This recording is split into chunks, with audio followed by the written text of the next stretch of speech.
Timnas Indonesia akan melakoni TC menjelang pertandingan kualifikasi Piala Dunia 2026 pada 26 Mei mendatang. 5 hari sebelum TC dimulai, Coach Patrick menginspeksi Bali United Training Center yang akan menjadi lokasi latihan bagi Rizky Ridho dan juga kawan-kawan. Clifford yang ditemani asistennya yakni Alex Pastor dan juga Dani Lanzat datang pada Rabu 21 Mei siang. Tak cuma melihat lapangan, tim pelatih juga meninjau pusat kebugaran, ruang ganti, hingga jacuzzi dan juga shower. Dilansir dari situs resmi Bali United, sosok yang pernah memperkuat klub Ajax Amsterdam, AC Milan, Barcelona dan juga Newcastle United tersebut terkagum-kagum dengan tempat yang sedang ditinjau. Tidak ada tempat yang lebih indah dari ini, ucap Clifford singkat penuh makna. Bali United juga mengunggah foto-foto kedatangan Patrick Clifford dan tim pelatih Timnas Indonesia. Timnas Indonesia akan melakukan pemusatan latihan di Bali pada tanggal 26 Mei. Mayoritas pemain kemungkinan besar bakal hadir pada hari pertama TC lantaran kompetisi yang diikuti klub mereka sudah selesai. Kendati demikian, ada pemain-pemain yang tidak bisa hadir tepat waktu pada hari pertama TC karena masih harus membela klub masing-masing.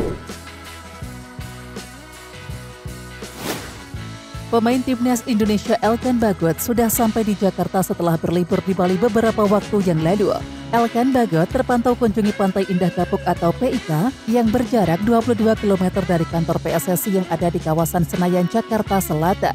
Hal itu berdasarkan kesaksian netizen di Instagram @_Antonio Kauri. Dalam instastory-nya, dia melaporkan ke akun @laude_football dan akun @laude_football pun membeberkan percakapan dengan @Antonio Kauri. Min Elkan di Jakarta, ada di foto story, kata @_Antonio Kauri dikutip pada Kamis 22 Mei. Dalam percakapan mereka, @_Antonio Kauri mengklaim bertanya Elkan Bagot apakah akan membela Timnas Indonesia nanti. Just wait and see, tulis @_Antonio Kauri menirukan jawaban Elkan Bagot. Dia pun memberikan bukti lokasi foto bersama Elkan Bagot dalam metadata.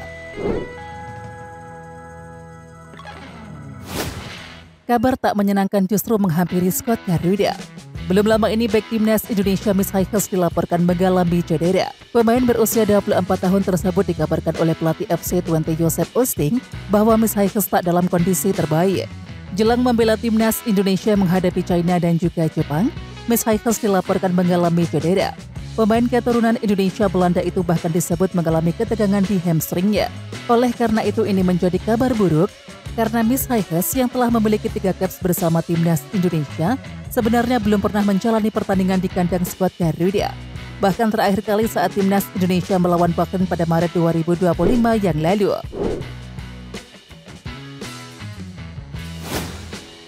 Sumarji saat ditanya terkait kondisi Mishaikhes yang dikabarkan mengalami cedera ini pun menjelaskan, menurutnya sampai saat ini terkait Mishaikhes masih dijadwalkan sesuai dengan para pemain Timnas Indonesia yang lainnya. Mishaikhes juga dijadwalkan bergabung dengan skuad Garuda dalam pemusatan latihan atau TC di Bali pada tanggal 26 Mei mendatang. Sumarji pun belum bisa memberikan penjelasan lebih rinci terkait kabar cedera yang dialami oleh Mishaikhes. Namun ia memastikan pemain FC Twente tersebut bakal segera bergabung dengan tim Merah Putih. Jadi sampai sekarang masih jadwal sesuai, ujar Sumarji sumber YouTube Kompas TV Kamis 22 Mei. Tiket juga sudah disiapkan. Belum ada kabar lebih lanjut, intinya semua pemain siap datang, ucapnya. Tak hanya memberi kabar terbaru soal Mishaikhes saja, pria yang juga menjabat sebagai Ketua Badan Tim Nasional atau BTN PSSI itu memastikan Emil Audero tak ada halangan. Untuk itu, pemain berusia 28 tahun tersebut memiliki peluang besar untuk menjalani debut bersama Timnas Indonesia. Pasalnya, Martin Pas dipastikan absen dalam laga melawan China karena terkena akumulasi kartu kuning. Oleh karena itu, Emil Audero memiliki peluang besar untuk debut setelah sebelumnya diragukan karena masih membela Palermo di playoff Serie B. Namun Emil Audero dan juga kawan-kawan telah dipastikan gagal membawa Palermo promosi ke Serie A, sehingga peluang debut lebih besar. Sumarji pun memastikan bahwa dalam pembicaraan terakhir, Emil Audero pun siap untuk membela tim Merah Putih. Untuk itu, Sumarji pun berharap Emil bisa datang tepat waktu buat Timnas Indonesia melakoni persiapan lawan China dan juga Jepang. Pembicaraan terakhir di grup kondisinya tidak apa-apa dan kita doakan semoga baik saja dan sesuai jadwal datang ke Indonesia, tuturnya. Ada 4 nama kejutan yang dipanggil oleh Patrick Clifford ke Timnas Indonesia. Mereka adalah Yakob Sayuri, Yance Sayuri, Asnawi Mangkualam, dan juga Stefano Lillipali. Dari keempat nama itu yang cukup menarik adalah Stefano Lillipali. Ya, Stefano Lillipali merupakan pemain naturalisasi dari Belanda yang sudah lama berkarir di sepak bola Indonesia. Kini Stefano Lillipali berusia 35 tahun, pemain tertua di timnas Indonesia. Lantas apa alasan Patrick Kluivert memanggil Stefano Lillipali? Ya, dipanggilnya Stefano Lillipali ke timnas Indonesia karena faktor permainannya yang bagus bersama Borneo FC di Liga 1 24-25. Mantan pemain Persija Jakarta itu sudah mencetak 5 gol dari 23 pertandingan bersama Pesut Etam. Di usia yang sudah tak lagi muda, Stefano Lillipali masih tetap produktif. Kalau untuk Stefano Lillipali, kita tahu bahwa permainannya di Borneo FC cukup baik. Dia bisa membawa Borneo FC mendapatkan hasil bagus di beberapa pertandingan walaupun usianya sudah 35 tahun. Kata Ketua Badan Tim Nasional Sumarji dalam acara siaran langsung bersama Kompas TV Rabu 21 Mei. Di samping itu, Patrick Kluivert tampak penasaran dengan permainan Stefano Lillipali. Ia bisa menggantikan peran Ragnar Oratmangun yang tidak dipanggil karena sedang terkena virus dalam 2 bulan terakhir. Di usianya yang segitu, Stefano Lillipali bisa mampu mempertahankan performanya. Ini merupakan penilaian dari tim pelatih timnas Indonesia untuk memanggilnya, ucap Sumarji. Selanjutnya ada Asnawi Mangkualam yang kembali lagi dipanggil ke timnas Indonesia. Asnawi Mangkualam dipanggil karena kabarnya Kevin Dix masih pemulihan cedera. Belum lagi Sandy Walsh baru saja cedera bersama Yokohama F. Marinos. Terakhir ada Yakob dan juga Yance Sayuri yang akhirnya dipanggil lagi oleh Patrick Kluivert. Sumarji menegaskan bahwa pemanggilan saudara kembar itu ya karena faktor murni dari tim pelatih yang memantau pertandingan Liga 1 24-25.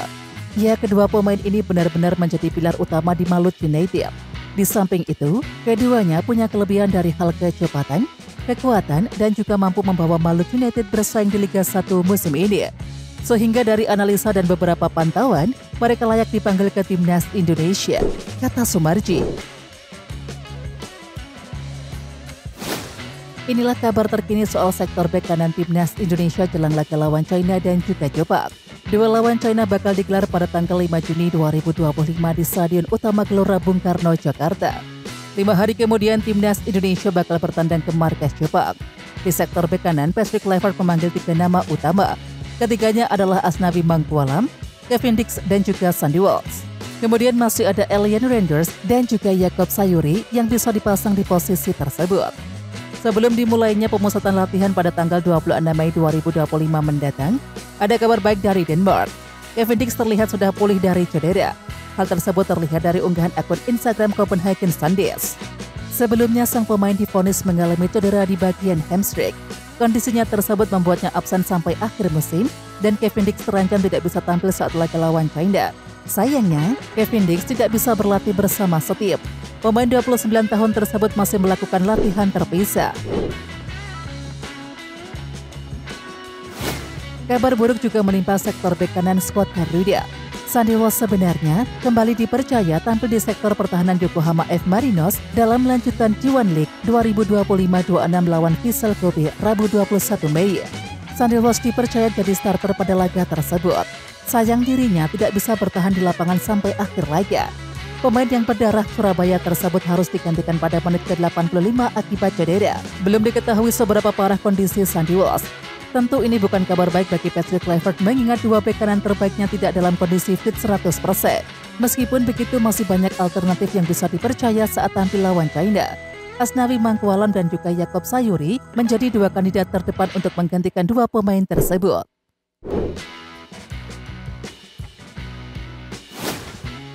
Jordi Amat sudah 3 musim berkarir di JDT sejak bergabung pada tahun 2022. Pemain berusia 33 tahun tersebut sudah mencatatkan 66 penampilan plus 3 gol untuk The Southern Tigers. Tak hanya itu, sebanyak 7 gelar sukses dipersembahkan oleh Jordi Amat termasuk 2 gelar Liga Malaysia.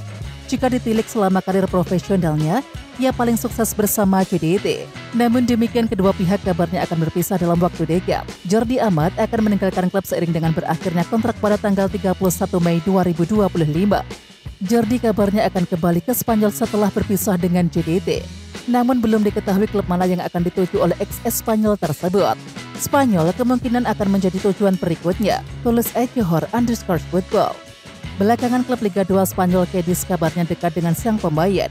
Akan tetapi, kedekatan itu masih sebatas rumor dan juga belum bisa dikonfirmasi kebenarannya. Sementara itu, Jordi Amat sebelumnya pernah bermain untuk 3 klub Spanyol, yakni Espanyol, Real Betis, dan juga Rayo Vallecano. Ia juga sempat berkarir di Swansea City dan juga KAS Subang. Media asal Malaysia Makan Bola antusias menyambut kehadiran bintang timnas Indonesia Ramadan Sananta di Liga Super Malaysia 2526. Sananta diketahui akan bermain di Liga Super Malaysia musim depan bersama klub asal Brunei Darussalam, yakni DPMM FC. Ya, meskipun klub asal Brunei Darussalam, DPMM FC akan berlaga di Liga Super Malaysia untuk musim depan. Menariknya di musim ini, DPMM FC justru berkompetisi di Liga Singapura. Sebelumnya DPMM FC telah mengumumkan secara resmi mendapatkan tanda tangan Sananta. Dan tentunya, hadirnya pemain tersebut untuk persiapan menyambut musim baru.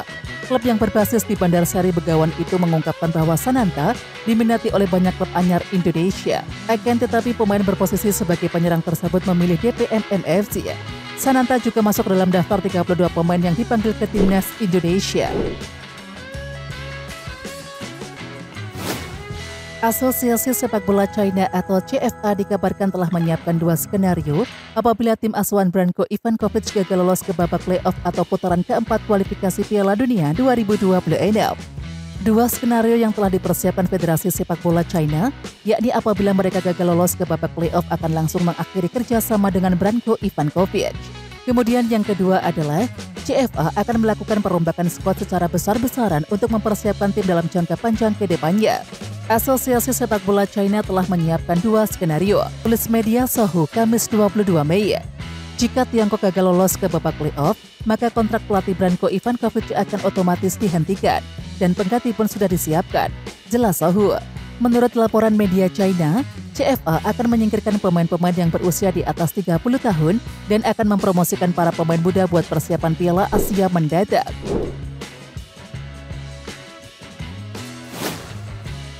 Pelatih timnas Jepang Hajime Moriyasu buka suara sebelum duel lawan Australia dan juga timnas Indonesia di 2 laga pamungkas ronde ketiga kualifikasi Piala Dunia 2026 zona Asia. Pelatih 56 tahun tersebut bakal menurunkan pemain-pemain muda untuk membuka kesempatan bagi para penggawa junior berkembang. Pelatih tim nasional Jepang Hajime Moriyasu akan memanggil pemain jebolan Olimpiade dalam jumlah besar di sisa 2 pertandingan kualifikasi Piala Dunia 2026 bulan depan lawan Australia 5 Juni dan Indonesia 10 Juni. Tulis media asal Jepang Sponichi. Ya, Hajime Moriyasu dikabarkan bakal mencoret 10 pemain senior untuk memberikan peluang kepada anak-anak muda ex-Olimpiade 2024. Pada Olimpiade 2024 yang lalu, Jepang tampil impresif dan juga lolos sampai ke babak perempat final. Saya ingin menampilkan pemain yang bisa jadi kekuatan kami di masa depan, ujar Hajime Moriyasu sumber Sponichi, dan merasa tertantang untuk mengembangkan taktik di tim, ujar Moriyasu. Ketua Badan Tim Nasional Sumarji membeberkan alasan Patrick Kluivert memanggil banyak pemain ke timnas Indonesia. Sebelumnya pada Maret 2025 saat mau menghadapi Australia dan juga Bahrain, Patrick Kluivert hanya memanggil 29 pemain ke timnas Indonesia. Kata Sumarji, semula Patrick Kluivert tidak memanggil 32 pemain. Semula itu awalnya hanya memanggil 28 pemain saja, tapi ditambah jadi 32 nama. Lanjutnya, ya, banyaknya pemain yang dipanggil itu bisa memberikan persaingan positif di timnas Indonesia. Lalu kenapa jadi 32 pemain? Ya, karena itu hasil pantauan dari tim pelatih. Nanti di Bali akan dilihat siapa saja pemain yang layak masuk ke dalam 23 nama untuk didaftarkan, ucap Sumarji. Oke Timnas Lovers, siapa kita? Kita Indonesia. Ayo kita dukung terus sepak bola tanah air Indonesia.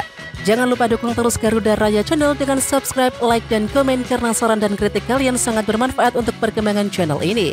Tungguin video selanjutnya dari Garuda Raya Channel. Salam olahraga.